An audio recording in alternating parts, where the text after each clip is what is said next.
இப்போது புதிய அறிமுகம் ஆச்சி ஹோட்டல் சாம்பார் 50 கிராம் ரூபாய் 20 மட்டுமே. அயல் நாட்டுக்கெல்லாம் போய் லண்டன்லாம் படிச்சுட்டு வந்திருக்கீங்க, அதனால் உங்களுக்கு பதவி போகிறதுக்கு வாய்ப்பு இருக்குது.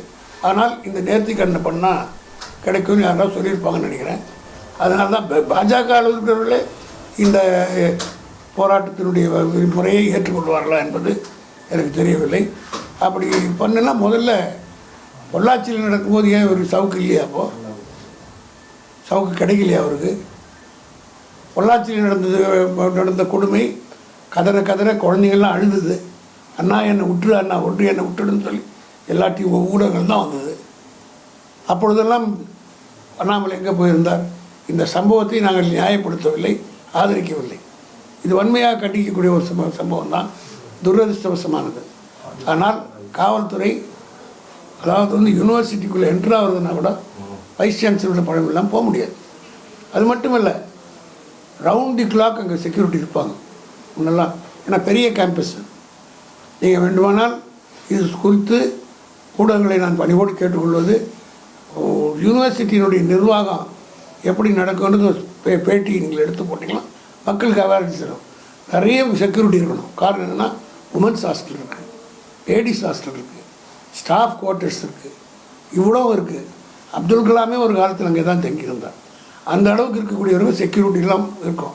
அந்த security people are appointed by the university authorities. அது மாதிரி எவ்வளோ பேர் செக்யூரிட்டி இருந்தாங்க? இந்த சம்பவம் நடக்கிற நேரத்தில் செக்யூரிட்டி என்ன இருந்தது? இதெல்லாம் இன்வெஸ்டிகேஷனில் வரும்.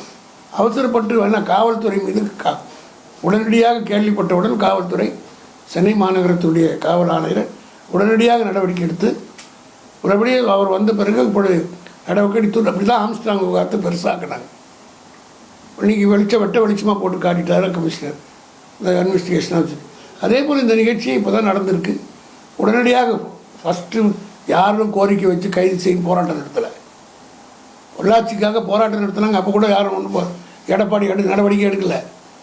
மிகப்பெரிய போராட்டம் நடத்து மக்கள் போராட்டம் நடத்தினாங்க. அரசியல் கட்சிகள் சொல்லிச்சா கூட காதில் போட்டுக்கல. அந்த மாதிரியே இருந்தாங்க. சம்பவம் நடந்து 1 மணி நேரத்துக்குள்ளாக அவரை பிடிச்சிட்டாங்க, அக்யூஸ்ட் அரெஸ்ட் பண்ணிட்டாங்க. இப்போ இன்வெஸ்டிகேஷன் போயிட்டுருக்கு. இதை விட ஒரு அரசாங்கம் என்ன செய்ய முடியும்னு நினைக்கிறாங்க? அண்ணாமலை அரசியலுக்காக அவர் ஏதோ வேடிக்கை காட்டணும்னு போடுறாரு. இது ஒரு கேலி கூத்தாக இருக்குது. எல்லா அரசியல் கட்சிகளும் முதுகில் அடிச்சிக்க முடியுமா? இப்போ அவருக்கு வயசு இருக்குது, அடிச்சுக்கிறாரு. எனக்கு 78 வயசு, நான் சவுக்கு எடுத்து அடிச்சிக்க முடியுமா?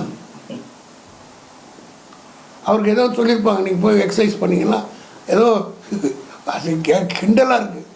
பொலிட்டிக்கல் லீடர்ஸ்னால் அவங்களுக்குன்னு ஒரு மாதிரியான அறிக்கைகள் விடுவது, போராட்டங்கள் கலந்து கொள்வது எல்லாம் எல்லாம் எப்படி இருந்தது? இப்போது கேலி கூத்தாக ஆகிவிட்டது. இது பிஜேபியில் இருக்கிறவர்களே ஏற்றுக்க மாட்டாங்கன்றது என்னுடைய கருத்து. அப்படி பார்த்தா மணிப்பூருக்காக எவ்வளோ போராட்டம் நடத்தணும்? உத்தரப்பிரதேசத்தில் டெய்லி இதுக்கு நடத்திக்கிட்டு இருக்க வேண்டிய அவசியம் தானே? அன்றாட நிகழ்ச்சியாக நடக்குது உத்தரப்பிரதேசத்தில். ஆனால் தமிழ்நாட்டுக்கு இது வரக்கூடாது. நிப்பிட்டு இந்த பட்டு என்று சொல்லுவார்கள். அதுபோல் உடனடியாக இதை தடுத்து நிறுத்தால் இன்னும் இரும்பு கரம் கொண்டு இந்த அரசாங்கம் நடவடிக்கை எடுக்கும், காவல்துறை எடுக்கும். இதனால் என்ன ஆக போகுதுன்னா, இனிமேல் யூனிவர்சிட்டிக்குள்ளே யாரும் நுழைய முடியாது. ரொம்ப ஸ்ட்ரிக்டாக இருக்க போகிறாங்க. இந்த மாதிரி நெருக்கடிகள்லாம் வரப்போகுது. அதனால் இப்போ அதே நேரத்தில் இது போன்ற சம்பவங்கள் நடக்காமல் இருப்பதற்கு சமூகமும், அதாவது இப்போ பசங்களுக்கும் ஒரு ட்ரைனிங் கொடுக்கணும். அதாவது இந்த மாதிரியான வருகிற அந்த பெண்ணை நான் உடனடியாக பாராட்டுறேன். காரணம், அந்த அப்படியே சப்ரஸ் பண்ணாமல் கம்ப்ளைண்ட் கொடுத்து அந்த அக்யூஸ்டு பிடிப்பதற்கு உதவிய அந்த பாதிக்கப்பட்ட பெண் உள்ளபடியே ஒரு வீராங்கனை என்று தான் நான் பாராட்டுவேன். இப்போது திமுக ஆட்சி இறங்குற வரைக்கும் ஷூ போட மாட்டேன், செப்பல் போட மாட்டேன்னு சொல்லியிருக்காரு. அது நிரந்தரமாக போட முடியாது. அப்படி ஒரு சபதம் ஏற்றிருந்தால் அவர் வாழ்நாள் முழுவதும் செருப்பு இல்லாமலோ ஷூ இல்லாமல் தான் நடக்க வேண்டிய நிலை வரும். செருப்பு போட மாட்டேன், கோயிலில் போய் வேண்டிக்கு போகிறேன், சாட்டை எடுத்து அடிக்கிறேன். கோயிலுக்கு போகிறது நான் கூட போகிறேன், அவரோட போகிறேன். தொடர்ச்சியாக கோயிலுக்கு போகிறத பற்றி நாங்கள் ஒன்றும் ஆட்சேபமே இல்லை. 48 நாட்கள் அப்படின்னு சொல்லிட்டு அவர் ஐயப்ப மலை ஏற முடியாததுனால இப்படி ஒரு பண்ணுறாரோ என்னோட. ஐயப்ப மலை கொஞ்சம் இப்போ அங்கே ஒரு கூட்டம் ஜாஸ்தியாக இருக்குது, என்னால் போக முடியல, அதனால் இப்படி பண்ணுறாரான்னு தெரியல.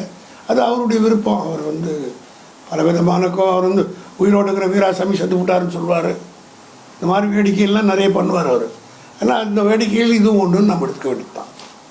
இல்லை சொல்லும்போது நிறைய வார்த்தைகள் கூட ப்ரெஸ் மீட்டில் வந்து அநாகரிகமாக பயன்படுத்தினார். ஏன் உங்களே ஒரு திட்டினவர் தானே, அப்புறம் எங்களை திட்டத்தில் என்னாரு? நாங்கள் எதிரிகள் இருந்தது ஒரு பாவ மரியாதை உங்களே திட்டினவர் தான் அவர். That is is character. பாஜக தலைவர் மாற்றப்பட போறாருன்னு ஒரு தகவல் பரவக்கூடிய நிலையில இந்த மாதிரி வேலைகள்லாம் செஞ்சு அதை தக்க வைக்க நினைக்கிறேன். அந்த வீட்டு விவகாரத்துக்குள்ள நான் தலையிட விரும்பவில்லை. அது அஃபென்ஸ் ஆகிடும், ட்ரெஸ்பாஸ் ஆகிடும். Thank you sir. சரியா வந்ததா? லைவே போயிட்டு இருக்கு சார். லைவ் போட்டான்.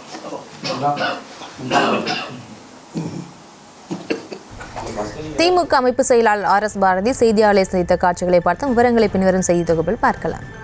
இப்போது புதிய அறிமுகம் ஆச்சி ஹோட்டல் சாம்பார் 50 கிராம் ரூபாய் 20 மட்டுமே.